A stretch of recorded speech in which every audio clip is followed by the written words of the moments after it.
Adeize, look at me. Look at your father and tell me, what did you take this time? Nothing, Daddy. I swear on my life. On your life? A thief does not get to swear on anything. You have disgraced this family since you were 12 years old.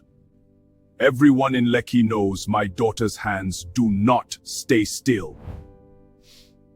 I haven't touched anything in 6 years. 6 years of silence does not wash away 6 years of shame.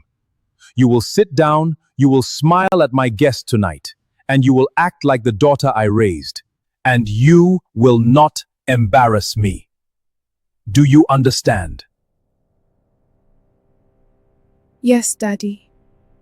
By the end of that night, the man giving that order would lose everything he owned. His house, his name, his seat at every table in Lagos that mattered. And the daughter he called a thief in front of his own reflection would be the one holding the paper that ended him. He would never see it coming. Because the one thing Chief Edmund Okonji never learned to do in 61 years of taking whatever he wanted was notice what he was giving away for free. 15 years earlier, the Okonji compound on Bodion Road did not look like a home. It looked like a monument.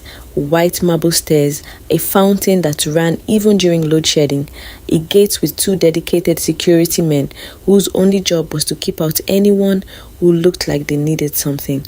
Adais grew up inside that monument, the way a bird grows up inside a very beautiful cage, fed well, dressed well, and never once asked what she wanted. She was 11 the first time she took something that wasn't hers. It was a small gold hairpin belonging to her father's business partner's wife, left carelessly on the arm of a chair during a Sunday visit. Adais didn't want the hairpin. She wanted, for one afternoon, to hold something that no one had already decided belonged to her, chosen for her, or bought to make her presentable. Something private. Something no one was watching. She was caught within the hour. Her father did not ask why. He never asked why. He handed the hairpin back himself, laughing too loudly, calling it a child's mischief. And then in the car home, in a voice with no laughter left in it at all, he told her, "You will make me a laughing stock before I am even in the ground." It happened again at 13. A watch. At 15, a phone left charging in a hotel lobby, though she gave that one back the next morning without anyone knowing, sick to her stomach the whole night. She could never explain, even to herself, why her hand moved faster than her sense did. It wasn't hunger, it wasn't need, it was something closer to proving, over and over, that she existed outside of what her father had already decided she was. By 16, the servants at the compound stopped leaving purses on tables when she walked past. By 18, Adais the thief had become the joke that followed her name into every room in Lekki and Ikoyi, whispered behind fans at weddings, muttered by aunties who had never once spoken a kind word to her face. She stopped, cold, on her own, the year she turned 19, not because anyone forgave her, but because one evening her grandmother, her father's own mother, the only person in that house who had ever looked at Adais like she was a person and not a headline, sat her down with a cup of ginger tea, going cold between them. "My dear, you do not have empty hands because you are a thief. You have restless hands because nobody ever gave you something worth holding on to. Find the thing that is truly yours and you will never need to borrow anyone else's." Adais never forgot that sentence. She turned it over so many times in the years that followed that it stopped sounding like advice and started sounding like a compass. What she found, slowly, almost by accident, was paper, documents. She had a strange, private gift for reading a contract or a land title the way other people read a room. She noticed the clause that didn't match the date on the cover page. the signature that leaned differently than the same man's signature from a year before, the stamp that was one shade too fresh. It started as a way to kill time in her father's study, waiting to be allowed to leave.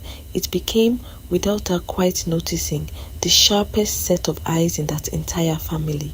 Nobody trained her for it. Nobody hired her a tutor. She simply began pulling old files from her father's cabinet when he was traveling, cross-referencing land registry numbers against newspaper announcements, teaching herself the difference between a certificate of occupancy that was real and one that had been quietly, expensively arranged. The first time it mattered was small and low stakes. Her cousin Ifeoma nearly signed a lease for a shop in Yaba that didn't legally belong to the man renting it out. Adais looked at the document for 4 minutes and said flatly, "This man does not own this building. Look at the survey plan number. It was reissued 8 months ago.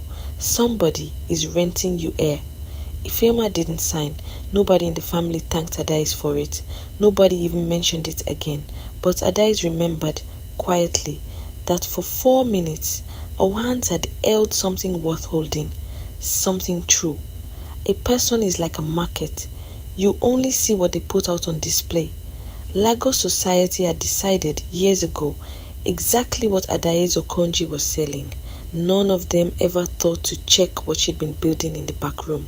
It was less than 5 months after Chief Edmund's biggest acquisition, the Lekki Waterfront Extension project, that everything inside the house changed.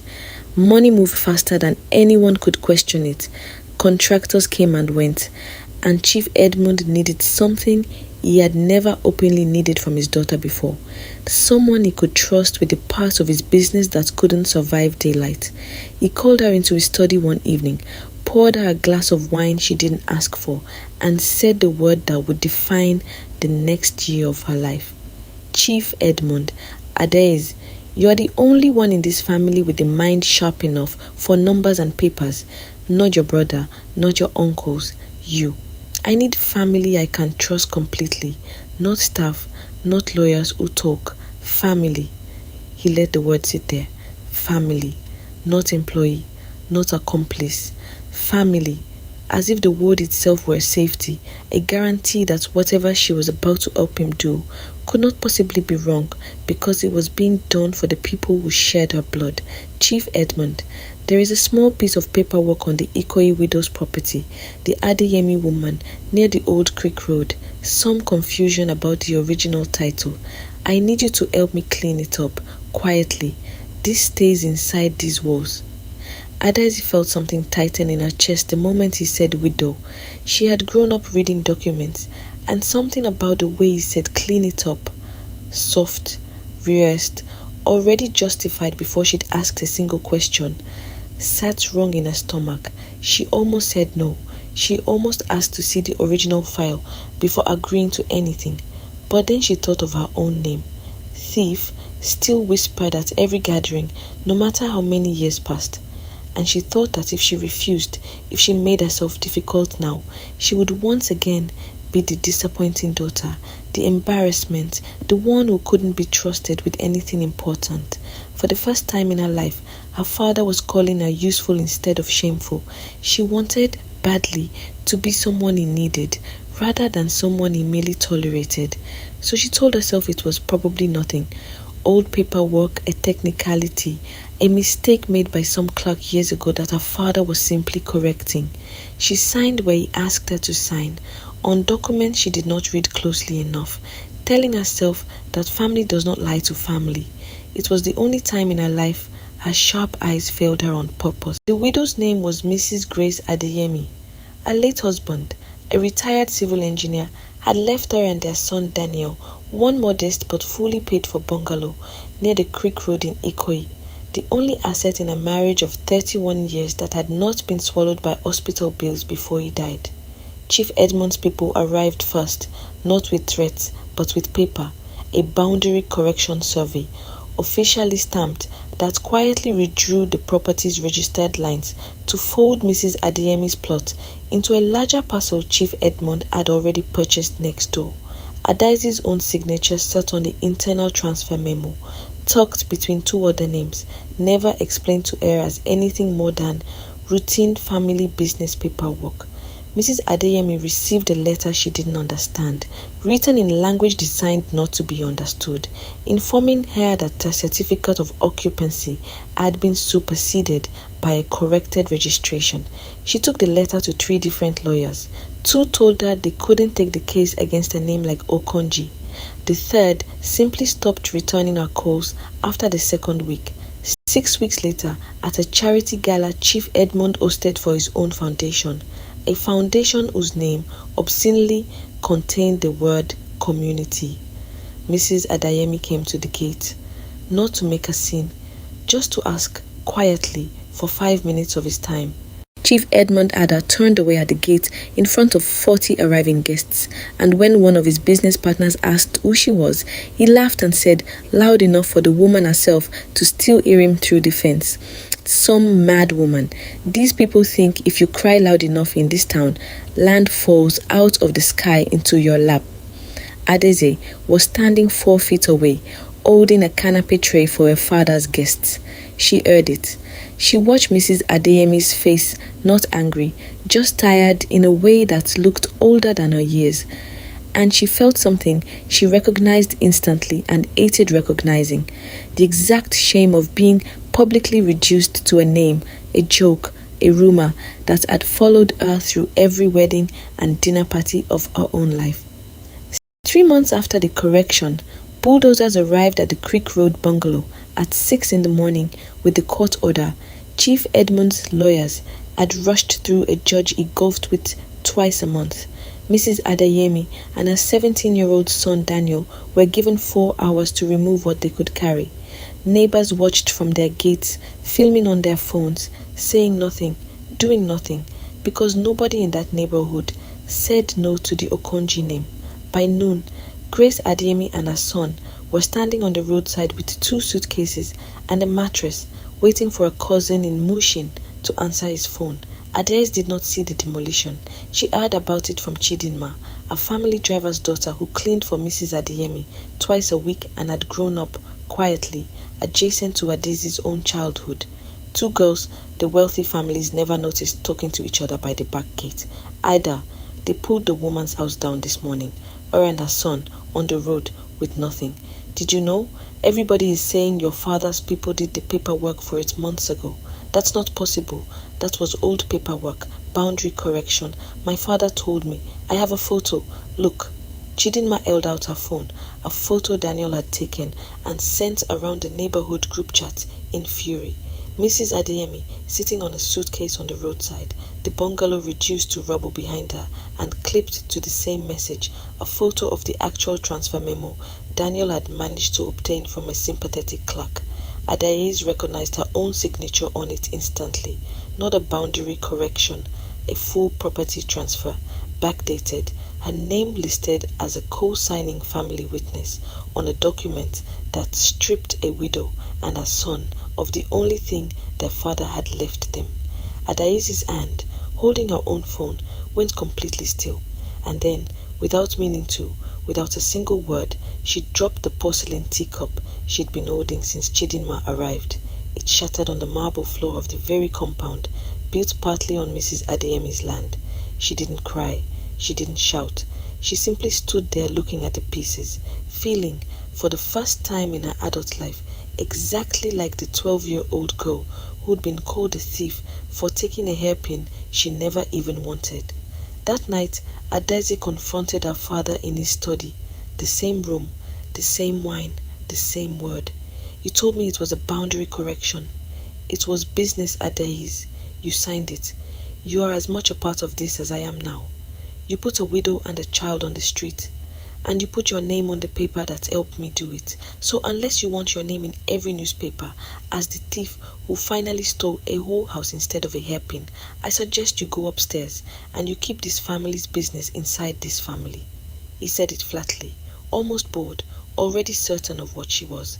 A girl with restless hands who could be blamed for anything, believed by no one, because Lagos had already decided her story for her years ago. He turned back to his documents without waiting for her answer, as if the conversation and she were both already finished. Adaeze walked out of that study and stood alone on the compound's marble staircase for a long time, looking out at the fountain that never stopped running. Direct address, low and steady. If your own name had been used, without your knowledge, to take a roof from over a child's head, and the man who used it was the one man in the world you had spent your whole life trying to make proud of you instead of ashamed, what would you have done next? Tell me honestly in the comments. I want to know. She did not cry that night. She did not confront anyone else. She sat very still on the edge of her bed and she began to think. She thought about her grandmother's ginger tea going cold between them. Find the thing that is truly yours and you will never need to borrow anyone else's. She thought about 4 minutes in a cousin's living room, reading a list no one else could read correctly. She thought about every document in her father's cabinet she'd ever taught herself to understand while waiting, unwanted, to be allowed to leave a room. And then she thought about something specific, something her father himself had said to her months earlier in this very study that he had clearly already forgotten the moment it left his mouth. He'd been irritated one evening about paperwork delays and had said, waving her hand at her dismissively, "You handle the family filing now. I don't have time to keep copies of every small internal document. That is what I have you for." He had made her, without meaning to, the only person besides his own lawyer holding complete copies of every internal transfer memo tied to the Creek Road acquisition, including the earliest draft, unsigned, unfinished, that still listed Grace Adeyemi's original, legitimate certificate of occupancy number before anyone had touched it. He had handed her, out of pure carelessness, the one piece of paper that proved exactly when and how the fraud had been constructed. He had told her so himself. That is what I have you for. The plan needed no new skill, no new ally, no lucky coincidence. It needed only the thing she already was. The girl who read paper better than anyone in that family had ever bothered to notice. The next morning, Adaeze did not raise her voice, did not pack a bag, did not tell a single soul what she intended. She made 3 phone calls from her own bedroom, using her own phone, in her own quiet, unremarkable voice. The first call was to a young land registry officer named Tunde, a former university classmate who now worked at the Lagos State Lands Bureau, asking him, as a routine family filing matter, to confirm the original registration date on a certificate of occupancy under Grace Adeyemi's name. He pulled it in 11 minutes and confirmed on record that the original C of O predated the boundary correction survey by 4 years, meaning the correction had legally overwritten a document that was never in dispute. The second call was to a journalist, Bisi Faronbi, who covered land grab disputes for a Lagos paper that had for years been trying and failing to get anyone credible to go on record against families like the Okonjis. Adaeze didn't ask for a story. She only asked whether Bisi would be interested in original transfer memos, dated and signed, if they ever became available. And Bisi, sensing something real for the first time in months, said yes without hesitation. The third call was to Daniel, Grace Adeyemi's son, whose number she got from Chidinma. She kept it simple. "I signed something I should never have signed. I'm not asking you to forgive that. I'm asking you to let me fix it. I have copies of the original documents, the real ones, from before anything was altered. If you trust me for 1 week, I can put your mother's house back in her name, and I can make sure everyone in this city knows exactly how it was taken." Over the following 6 days, Adaeze moved with the same procedural calm her father had always underestimated in her. She filed a formal petition with the Lands Bureau to reinstate the original certificate of occupancy using Tunde's confirmed registry record. She personally delivered notarized copies of the unsigned early draft memo, the one that still showed the real, unaltered boundary, to a property fraud unit within the state's Ministry of Housing, an office her father had never bothered to make friends with because he'd never imagined needing to. She hand-delivered a full folder of documents to Bisi's newsroom on a Wednesday afternoon, dressed unremarkably, telling the receptionist only that it was a family filing drop-off, and left before anyone thought to ask her name twice. At the compound, her father's driver saw her leaving the house with the folder under her arm 3 separate mornings that week and thought nothing of it. She had, after all, been handling the family filing for months. Even the security men at the gate, waving her car through without a second look, had no idea they were watching the exact reversal of everything their employer had built. Chief Edmund did not learn what his daughter had done until it was already published, filed, and moving through 3 separate offices at once. There was no moment left for him to stop it. The story broke on a Friday morning. Lekki Tycoon's land. Grab exposed by own daughter's paper trail. With BC's article laying out the timeline in exact damning order. The original C of O, the backdated survey, the internal transfer memo, and the demolition order rushed through a compromised judge who was within the same week placed under a judicial ethics review. Chief Edmund called Adai's into the study one final time. He did not offer wine. You have destroyed this family's name over some woman on a creek road. No, Daddy, I found the family's name already destroyed. Sitting inside a filing cabinet, you gave me the keys to yourself. I only made sure it had my correct signature on the way out, instead of my correct signature on the way in. You will lose everything. This house, this name, everything I have ever given you. You never gave me a name I could hold onto without shame in it. I finally have something now that's actually mine. The same thing I've had this whole time that you never once thought was worth noticing. You called me a thief for 16 years, Daddy. Read the folder on your desk. Then tell me again, honestly, which one of us actually stole something. By the following week, 2 of Chief Edmund's business partners had publicly withdrawn from the Lekki waterfront project. His golf partner George was suspended pending investigation. The foundation gala's remaining sponsors quietly cancelled. On the street where he'd once had Mrs. Adeyemi turned away at his gate in front of 40 guests, it was now his own name being said in the tone once reserved for us, quietly, behind fans, at every wedding and dinner party in Lekki and Ikoyi.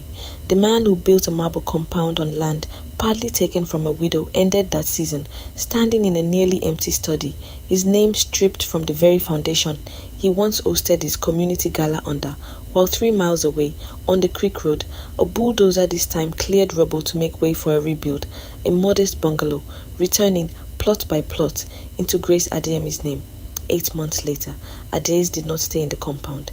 She rented a small 2-room office above a print shop in Yaba, its glass door stenciled simply, Okonji Land and Document Verification Services.